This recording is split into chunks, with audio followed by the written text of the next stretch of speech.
নবম শ্রেণীর মানবিক শাখার শিক্ষার্থীরা, সবাইকে আজকের ক্লাসে তোমাদের স্বাগত জানাই। আশা করি সুস্থ আছো ও ভালো আছো। আমাদের আলোচনার ধারাবাহিকতার ভিত্তিতে আজকে আমরা প্রথম অধ্যায়ের বিভিন্ন ধরনের অর্থনৈতিক ব্যবস্থা নিয়ে আলোচনা করব। প্রত্যেক দেশেই বা সমাজেই আমরা কি দেখি কতগুলো কার্যক্রম পরিচালিত হয়ে থাকে, যেরকম অর্থনৈতিক কার্যক্রম, সামাজিক কার্যক্রম, এরকম বিভিন্ন কার্যক্রম পরিচালনা করার জন্য যে রীতিনীতি বা নীতিমালা বা আইন বিধি যাই বলি না কেন যেগুলি আছে সেগুলোকে আমরা ব্যবস্থা বলে থাকি। তাহলে অর্থনীতির ক্ষেত্রে যে রীতিনীতি বা নিয়মকানুন মেনে অর্থনৈতিক কার্যক্রম পরিচালিত হয় তাকে বলা হচ্ছে অর্থনৈতিক ব্যবস্থা। এই অর্থনৈতিক ব্যবস্থার আওতায় যখন আমরা অর্থনৈতিক কার্যক্রমগুলো পরিচালনা করে থাকি, পৃথিবীর বিভিন্ন দেশে যখন অর্থনৈতিক কার্যক্রমগুলো পরিচালিত হয়ে থাকে তখন দেখা যায় যে এই কার্যক্রমগুলো পরিচালনা করতে গিয়ে অর্থনৈতিক ব্যবস্থাগুলোকে আমরা মূলত তিন ভাগে ভাগ করে থাকি। এবং এই তিন ব্যবস্থার মাধ্যমে পৃথিবীর যে কোনো দেশগুলোতেই অর্থনৈতিক কার্যক্রম পরিচালিত হয়ে থাকে। এই তিন কার্যক্রমের মধ্যে আছে ধনতান্ত্রিক অর্থব্যবস্থা, সমাজতান্ত্রিক অর্থব্যবস্থা এবং লাস্ট হচ্ছে মিশ্র অর্থব্যবস্থা। তাহলে আমরা জানি যে আমাদের অর্থনীতিতে নির্বাচন হচ্ছে একটা অনেক বড় গুরুত্বপূর্ণ বিষয়। আমরা কেন নির্বাচন করে থাকি? যেহেতু আমাদের সম্পদের স্বল্পতা, সেজন্য আমাদের কী করতে হয় যে স্বল্প সম্পদ দিয়ে আমাদের বিভিন্ন অর্থনৈতিক সমস্যাগুলো সমাধান করতে হয়।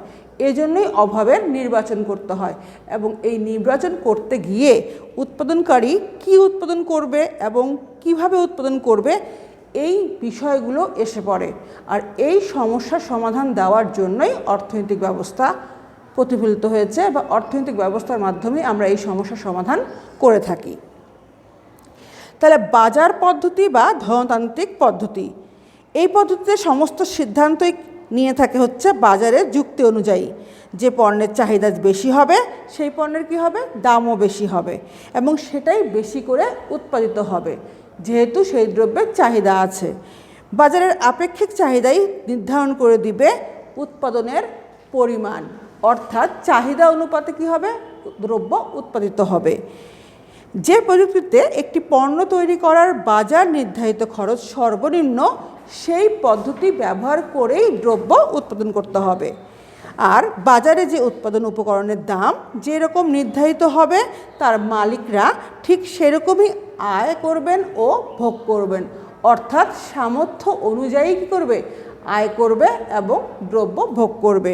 অর্থাৎ এখানে ভোক্তা সম্পূর্ণ স্বাধীন থাকে, ইচ্ছামতো দ্রব্য ভোগ, আয়, উৎপাদন ও বণ্টনের ক্ষেত্রে তার পূর্ণ স্বাধীনতা থাকে। এক্ষেত্রে সরকার কর্তৃক কোনো বাধা ধরার নিষেধাজ্ঞা থাকে না।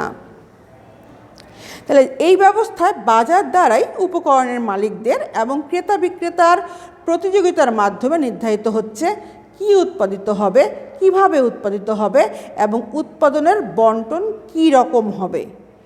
ক্রেতা বিক্রেতা হচ্ছেন ব্যক্তিগতভাবে সমস্ত সম্পদের মালিক, অর্থাৎ ব্যক্তি হচ্ছে সকল ক্ষমতার অধিকারী।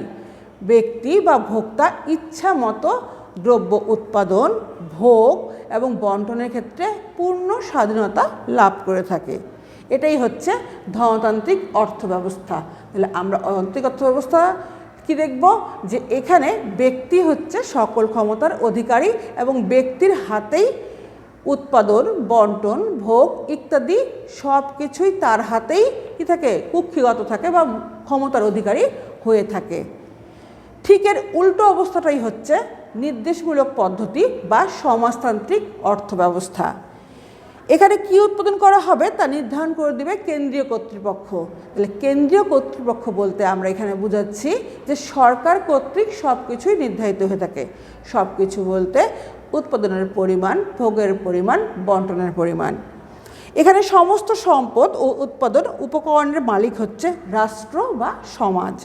এজন্যই এই ব্যবস্থার নাম হচ্ছে সমাজতান্ত্রিক অর্থব্যবস্থা।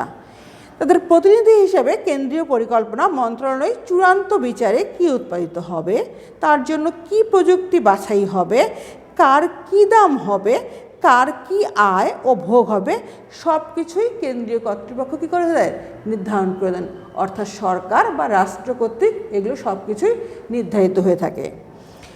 তাদের এই আদেশ অনেকটা আইনের মতো সকল অর্থনৈতিক খেলোয়াড়কে মেনে চলতে হয়। রাষ্ট্রের সিদ্ধান্তই হবে চূড়ান্ত সিদ্ধান্ত।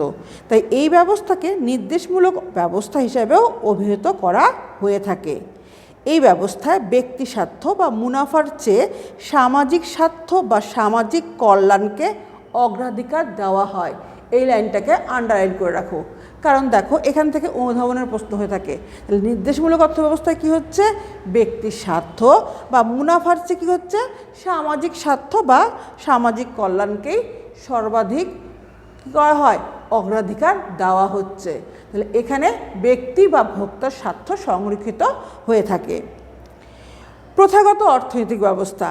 পৃথিবীর কোনো কোনো প্রাচীন সমাজে যে আদিম অর্থনীতি রয়েছে সেখানে রাষ্ট্রীয় বা পরিকল্পনা কমিশন বা মুক্তবাজারের কোনো শক্তিশালী উপস্থিতি নেই।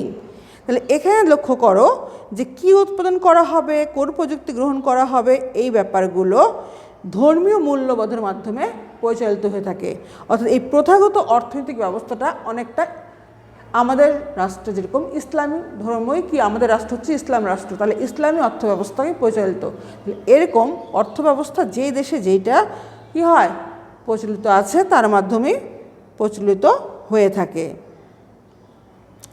আদিম সম্প্রদায়ের অর্থনৈতিক ব্যবস্থা বা কোন কোন ইসলামী দেশে ইসলামী শরিয়া ভিত্তিক অর্থনৈতিক ব্যবস্থাকেই আমরা এই ধরনের অর্থনৈতিক ব্যবস্থার অন্তর্ভুক্ত করতে পারি। অর্থাৎ ইসলামী শরিয়া মতে বা ইসলামী বিধিনিষেধ বিধি আইন অনুযায়ী যেই পন্থায় অর্থনৈতিক ব্যবস্থা পরিচালিত হয় সেটাই হচ্ছে প্রথাগত অর্থনৈতিক ব্যবস্থা। বর্তমান পৃথিবীতে মূলত বাজার ও পুঁজিবাদী অর্থনৈতিক ব্যবস্থা এবং কিছু কিছু দেশে সমাজতান্ত্রিক পরিকল্পিত অর্থনৈতিক ব্যবস্থা এবং ইরান ও সৌদি আরব সহ কয়েকটি দেশে ইসলামী অর্থব্যবস্থা পরিচালিত আছে। তাহলে ইসলামের শরিয়া অনুযায়ী যেটা পরিচালিত হয় সেটাই হচ্ছে ইসলামী অর্থব্যবস্থা। তাহলে অর্থব্যবস্থাগুলোকে আমরা মূলত তিন ভাগে ভাগ করে থাকি: ধনতান্ত্রিক অর্থব্যবস্থা, সমাজতান্ত্রিক অর্থব্যবস্থা আর হচ্ছে মিশ্র অর্থব্যবস্থা। এখন এই অর্থব্যবস্থাগুলো চিহ্নিত করার উপায় কি, অর্থাৎ কোন কোন বৈশিষ্ট্য দেখলে আমরা এটা কোন ধরনের অর্থব্যবস্থা, তোমরা সহজেই উদ্দীপক পড়ে বুঝতে পারবে। এজন্য অর্থব্যবস্থাগুলোর বৈশিষ্ট্যগুলো খুব ভালো করে আয়ত্ত করতে হবে। যেরকম ধনতান্ত্রিক অর্থব্যবস্থা চেনার উপায় হচ্ছে, ধনতান্ত্রিক অর্থব্যবস্থায় ব্যক্তি হচ্ছে সকল ক্ষমতার অধিকারী। এখানে সরকার কর্তৃক কোনো কিছুই তেমনভাবে নির্ধারিত হয় না। শুধু বড় বড় বা বৃহৎ আকারে যেই শিল্প প্রতিষ্ঠানগুলো উৎপাদিত হয় বা ভারী শিল্প প্রতিষ্ঠানগুলো উৎপাদিত হয় সেগুলোই সরকার কর্তৃক পরিচালিত হয়ে থাকে। এই ব্যবস্থায় উৎপাদনের উপাদানগুলো ব্যক্তি মালিকানাধীন এবং প্রধানত বেসরকারি উদ্যোগে সরকারি হস্তক্ষেপ ছাড়া, এই লাইনগুলোকে আন্ডারলাইন করো, সরকারি হস্তক্ষেপ ছাড়া স্বয়ংক্রিয় দাম ব্যবস্থার মাধ্যমে যাবতীয় অর্থনৈতিক কার্যক্রম পরিচালিত হয়। তাহলে স্বয়ংক্রিয় দাম ব্যবস্থা এই শব্দটা তোমাদের কাছে একেবারেই নতুন। স্বয়ংক্রিয় দাম ব্যবস্থা হচ্ছে যেই বাজার ব্যবস্থায় দ্রব্যের চাহিদা আর যোগানের ভিত্তিতে দ্রব্যের দাম নির্ধারিত হয় তাকেই বলা হচ্ছে স্বয়ংক্রিয় দাম ব্যবস্থা। অষ্টাদশ শতাব্দীর শেষ ভাগে ফরাসি বিপ্লবের মধ্য দিয়ে সমগ্র ইউরোপে ধনতান্ত্রিক অর্থনীতির সূত্রপাত ঘটে। অর্থাৎ ফরাসি বিপ্লবের পরেই এই কি হয়, ধনতান্ত্রিক অর্থব্যবস্থার জন্ম হয়। ক্লাসিক্যাল অর্থনীতিবিদ অ্যাডাম স্মিথ ও তার অনুসারীগণ এই ব্যবস্থা সমর্থন করে থাকেন বা করেন। এই অর্থব্যবস্থার বৈশিষ্ট্যগুলো কি কি? এক নাম্বার বৈশিষ্ট্যই হচ্ছে সম্পদের ব্যক্তিগত মালিকানা। ধনতান্ত্রিক অর্থনীতিতে সমাজের অধিকাংশ সম্পদ বা উৎপাদনের উপকরণগুলো কি থাকে, ব্যক্তির হাতে থাকে। ব্যক্তি এগুলো হস্তান্তর ও ভোগ করে থাকে। ব্যক্তিগত উদ্যোগ, এখানে সব কিছুই হয় ব্যক্তিগত উদ্যোগে। যেরকম কী কী হচ্ছে, উৎপাদন, বিনিময়, বন্টন, ভোগ সব কিছুই ব্যক্তিগত উদ্যোগে পরিচালিত হয়ে থাকে। এসব উদ্যোগে সরকারের হস্তক্ষেপ কাম্য নয়। অর্থাৎ এই ক্ষেত্রে সরকার তেমন মাথা কী করে না, ঘামায় না, বা সরকার তেমন কিছু বাধা নিষেধ দিয়ে থাকে না। অবাধ প্রতিযোগিতা, এই ব্যবস্থায় দ্রব্য ও সেবা উৎপাদনে প্রথমে অনেক ফার্ম অবাধে প্রতিযোগিতা করে, ফলে তখন দ্রব্যের দাম কী হয়, কম থাকে এবং নতুন নতুন আবিষ্কার এই ক্ষেত্রে সম্ভব হয়ে থাকে। স্বয়ংক্রিয় দাম ব্যবস্থা, এই পয়েন্টটাকে খুবই তোমরা কী করো, হাইলাইট করে রাখো, কারণ এটা একটা খুবই গুরুত্বপূর্ণ বৈশিষ্ট্য এই অর্থব্যবস্থার। বাজারে ক্রেতা ও বিক্রেতার দর কষাকষির মাধ্যমে দ্রব্যের দাম নির্ধারিত হয়। মুনাফা অর্জন, ধনতন্ত্রে মুনাফা অর্জনের উদ্দেশ্যে কী করা হয়, উৎপাদন করা হয়। এইটাও একটা অনেক গুরুত্বপূর্ণ বৈশিষ্ট্য। এখানে লক্ষ্য হচ্ছে উৎপাদনকারীদের মুনাফা সর্বোচ্চকরণটাই হচ্ছে তাদের একমাত্র লক্ষ্য, কিন্তু সমাজতান্ত্রিক অর্থব্যবস্থায় এই ধরনের কোনো চিত্র পাওয়া যায় না, কারণ সমাজতান্ত্রিক অর্থব্যবস্থায় জনগণের কল্যাণের সাথে কী হয়ে থাকে, দ্রব্য উৎপাদন হয়ে থাকে। ভোক্তার স্বাধীনতা, ভোক্তা সব ক্ষেত্রেই স্বাধীনতা লাভ করে থাকে। সব ক্ষেত্রে বলতে তার নিজস্ব পছন্দ, ইচ্ছা ও রুচি অনুযায়ী করে দ্রব্য ক্রয় বিক্রয় ও ভোগ করতে পারে। আয় বৈষম্য, এখানে যেহেতু কি হয়, বিত্তবান ও সাধারণ জনগণের আয়ের মধ্যে বৈষম্য থাকে। কেন বৈষম্য থাকে? কারণ বিত্তবানেরা ক্রমাগতই বিত্তবান হয়ে থাকে, আর যারা ক্রমাগত গরিব তারা কি হয়, ধীরে ধীরে গরিব শ্রেণীতে পরিণত হয়। ফলে আয়ের ক্ষেত্রে দুই শ্রেণীর মধ্যে একটা বিশাল ব্যবধান তৈরি হয়ে থাকে। আর সরকারের ভূমিকা কোন কোন ক্ষেত্রে থাকে? সরকার আইন শৃঙ্খলা রক্ষা, দেশ রক্ষা, সম্পত্তির অধিকার রক্ষায় নিয়োজিত থাকে। তাহলে আমরা এখানে ধনতান্ত্রিক অর্থব্যবস্থার 8টি বৈশিষ্ট্য লক্ষ্য করলাম। এই 8টি বৈশিষ্ট্যের মধ্যে 4 ও 5 নাম্বার বৈশিষ্ট্য থেকে অনুধাবনের প্রশ্ন হয়ে থাকে, আর সবগুলো বৈশিষ্ট্যই কিন্তু খুব ভালো করে আয়ত্ত করতে হবে, মুখস্থ করতে হবে, কারণ বৈশিষ্ট্য দেখেই আমরা অর্থব্যবস্থার ধরন চিনতে পারবো।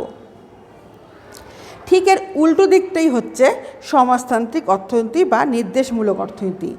সমাজতান্ত্রিক অর্থনীতিতে সমাজের অধিকাংশ সম্পদ ও উৎপাদনের উপাদানগুলোর উপরে রাষ্ট্রের বা সমাজের মালিকানা থাকে। অধিকাংশ শিল্প কারখানা ও উৎপাদন প্রতিষ্ঠানের মালিক সরকার বা সমাজ, এবং সেগুলো সরকারি বা সামাজিক নির্দেশেই পরিচালিত হয়ে থাকে। কোন কোন দ্রব্য কী পরিমাণে, কিভাবে এবং কার জন্য উৎপাদিত হবে, সব কিছুই রাষ্ট্র কর্তৃক নির্ধারিত হয়।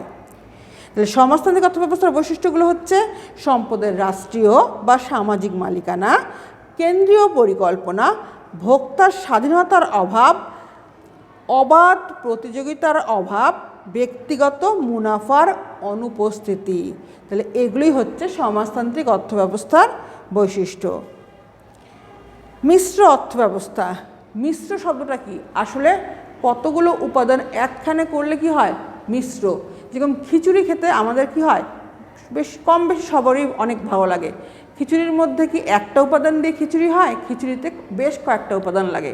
ঠিক মিশ্র অর্থব্যবস্থা হচ্ছে ধনতান্ত্রিক অর্থব্যবস্থার যেই ভালো ভালো দিকগুলো আছে, একইভাবে সমাজতান্ত্রিক অর্থব্যবস্থার যেই ভালো ভালো গুণগুলো আছে, গুণাবলীগুলো আছে বা বৈশিষ্ট্যগুলো আছে, দুই ভালো নিয়েই হচ্ছে মিশ্র অর্থব্যবস্থা। এই জন্যই এই অর্থব্যবস্থার নাম হচ্ছে মিশ্র অর্থব্যবস্থা। তাহলে মিশ্র অর্থব্যবস্থায় কী দেখব? যেরকম ধনতান্ত্রিক অর্থব্যবস্থায় শুধুই ছিল ব্যক্তির ক্ষমতা, সমাজতান্ত্রিক অর্থব্যবস্থায় সরকারের ক্ষমতা, আর মিশ্র অর্থব্যবস্থা দেখব সরকার ও ব্যক্তি উভয়েরই ক্ষমতা। অর্থাৎ যেই অর্থব্যবস্থায় সরকার এবং ব্যক্তি উভয়ের সহ অবস্থান, মানে একসাথেই কাজ করে, এই ধরনের অর্থব্যবস্থা হচ্ছে মিশ্র অর্থব্যবস্থা। এবং যুক্তরাজ্য, জার্মানি, বাংলাদেশ ও ভারতে মিশ্র অর্থব্যবস্থা দ্বারাই অর্থনৈতিক কার্যক্রম পরিচালিত হয়ে থাকে। তাহলে বাংলাদেশে কোন ধরনের অর্থব্যবস্থা পরিচালিত হয়? মিশ্র অর্থব্যবস্থা। মিশ্র অর্থনীতির বৈশিষ্ট্যগুলো দেখো আমাদের এখানে। সম্পদের ব্যক্তিগত, সমবায় ও সরকারি মালিকানা। তাহলে এখানে সম্পদের ব্যক্তিগত মালিকানা থাকবে, আবার একইভাবে সরকার মালিকানা থাকবে। যেরকম মিশ্র অর্থব্যবস্থায় ব্যক্তি তার স্থাবর ও অস্থাবর মানে অর্থাৎ সব সম্পত্তি ভোগ করতে পারবে। পাশাপাশি গণদ্রব্য যেরকম মহাসড়ক, সেবা, স্বাস্থ্য এগুলো সরকার কর্তৃক পরিচালিত হয়ে থাকে। যেরকম আমরা এই দিনাজপুর শহরেই লক্ষ্য করো যে আমাদের কি শিক্ষা প্রতিষ্ঠানগুলো লক্ষ্য করে দেখা যায়, কিছু কিছু সরকারি প্রতিষ্ঠান আছে, কিছু কিছু আবার কি আছে, বেসরকারি প্রতিষ্ঠান আছে। যেহেতু বাংলাদেশের অর্থনৈতিক ব্যবস্থা হচ্ছে মিশ্র, সেই জন্যই সরকারি ও বেসরকারি উভয় প্রতিষ্ঠানের সহ অবস্থান আমরা একসাথে দেখতে পারি। ব্যক্তিগত উদ্যোগ মিশ্র অর্থনীতিতে উৎপাদন, ব্যবসা বাণিজ্য, বন্টন ও ভোগসহ অধিকাংশ অর্থনৈতিক কার্যাবলী কী হচ্ছে ব্যক্তিগত উদ্যোগে পরিচালিত হয়ে থাকে। এখানে আবার একইভাবে সরকারি উদ্যোগেও পরিচালিত হয়, তবে সরকারি উদ্যোগে দেশের মৌলিক ও ভারী শিল্পগুলোই পরিচালিত হয়ে থাকে। এখানে মুনাফা অর্জনের উদ্দেশ্যেই উৎপাদন কার্যক্রম পরিচালিত হয় আর ভোক্তার পূর্ণ স্বাধীনতা এখানে থাকে। তবে যেগুলো নিষেধাজ্ঞ যেরকম ধূমপান, মাদকদ্রব্য এগুলোর ক্ষেত্রে সরকার নিয়ন্ত্রণ করে থাকে। তাহলে আমরা কি দেখলাম যে সমাজতান্ত্রিক আর ধনতান্ত্রিক অর্থব্যবস্থার ভালো গুণগুলো নিয়ে হচ্ছে মিশ্র অর্থব্যবস্থা, এবং পৃথিবীর বেশিরভাগ দেশেই মিশ্র অর্থব্যবস্থা পরিচালিত হয়ে থাকে। এমনকি আমাদের বাংলাদেশের অর্থব্যবস্থা হচ্ছে মিশ্র অর্থব্যবস্থা। এই জন্য এই 4 ধরনের অর্থব্যবস্থার মধ্যে আমরা মিশ্র অর্থব্যবস্থাকেই সবচেয়ে ভালো অর্থব্যবস্থা বলে মনে করে থাকি। তাহলে শিক্ষার্থীরা, আজকে আমরা কি শিখলাম? আজকে আমরা বিভিন্ন ধরনের অর্থনৈতিক ব্যবস্থা সম্পর্কে জানলাম, ধনতান্ত্রিক অর্থব্যবস্থার বৈশিষ্ট্য, সমাজতান্ত্রিক অর্থব্যবস্থার বৈশিষ্ট্য এবং মিশ্র অর্থব্যবস্থার বৈশিষ্ট্য। আর যেসব দেশে ইসলামী নিয়মকানুন দিয়ে পরিচালিত হয় তাহলে সেই সব দেশে ইসলামী শরিয়া অনুযায়ী অর্থাৎ ইসলামী অর্থনৈতিক ব্যবস্থা পরিচালিত আছে। আর এই বিভিন্ন ধরনের অর্থব্যবস্থার মধ্যে আমরা সবচেয়ে উত্তম বা ভালো বলছি মিশ্র অর্থব্যবস্থা, এবং বাংলাদেশে এই মিশ্র অর্থব্যবস্থার মাধ্যমেই অর্থনৈতিক কার্যক্রম পরিচালিত হয়ে থাকে। আশা করি আজকের ক্লাস থেকে অবশ্যই তোমরা উপকৃত হবে, বইয়ের সাথে মিলিয়ে পড়াশোনা করবে। সুস্থ থাকো, ভালো থাকো, এই কামনায় এখানেই শেষ করছি। ধন্যবাদ সবাইকে।